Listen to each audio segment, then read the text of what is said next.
Hi there and welcome to today's vlog. Well, here in Doncaster, a lot of people are getting very excited. Why? Because the king is, well, I was going to say coming to town. Actually, he's coming to ratify the decision to make Doncaster a city. So we're going to be known as the City of Doncaster, not Doncaster Town.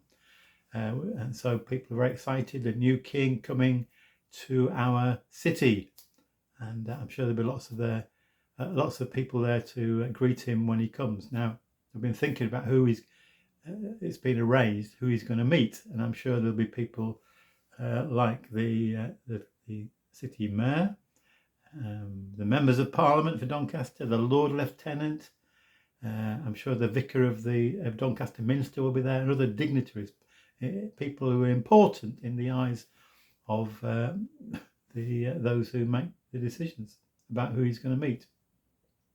But I just wonder what would happen if, when the king arrives, he says, "Look, it's all very well getting these well-known people to meet me, these important people, but I want to go and see other people. I want to go and see the homeless person who's begging on the street. I want to go and see the unemployed person who's really down on their whatever they're down, really struggling with life. I want to see the person sweeping the road who's doing an important job but often looked down on. I want to go and see an asylum seeker meet, and people, if the king did that, people would be, well, they'd be upset, they'd be shocked.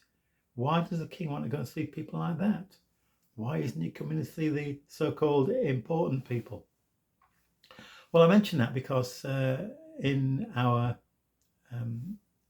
church together, kind of cafe church that we have in our church, which is attached to the local school, we open up so parents can drop in for a coffee before they pick the kids up, and then when they pick the kids up, they can bring them in, and we have some time of fun and teaching, looking at we're looking through Mark's Gospel. And the story today is when Jesus calls Levi to be one of his disciples, to follow him. And that would have shocked people because Levi was a tax collector, hated by most people. Why would Jesus choose to invite a tax collector to be one of his special disciples? And what's more, after that, Jesus goes to Levi or Matthew's house and sits and eats a meal with other tax collectors, other disreputable people. It shocked, I'm sure, many who saw what was happening, and the religious people came along and say, why is Jesus eating with people like that? Because in that culture, to sit down and share a meal with somebody, you're giving them honor. You're saying you're valuable. I want to spend time with you. Why would Jesus eat with such people? Why would he associate with such people? The so-called religious people, the bigwigs in the religious world, thought that was shocking. They certainly wouldn't do it. And so when they asked Jesus, he said, look, who needs a doctor? It's the sick people. It's not the well people, it's the sick people. I've come I've come not to call respectable people, but outcasts.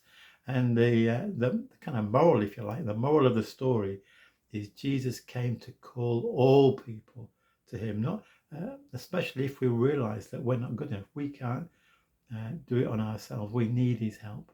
So it's people, all people, wherever you look, Jesus loves them and desires that they follow him. Even those of us who realize that we're not up to a great deal, we're not much. But so don't look down on people. Let's recognize that every person is precious in God's sight, and Jesus calls all to follow him. Now that is good news. So unfortunately, Sue and I can't go and see the king tomorrow when he arrives, but I'm sure that he will be made most welcome. But who's he going to see? Who did Jesus see? God bless you. Thank you so much for listening today.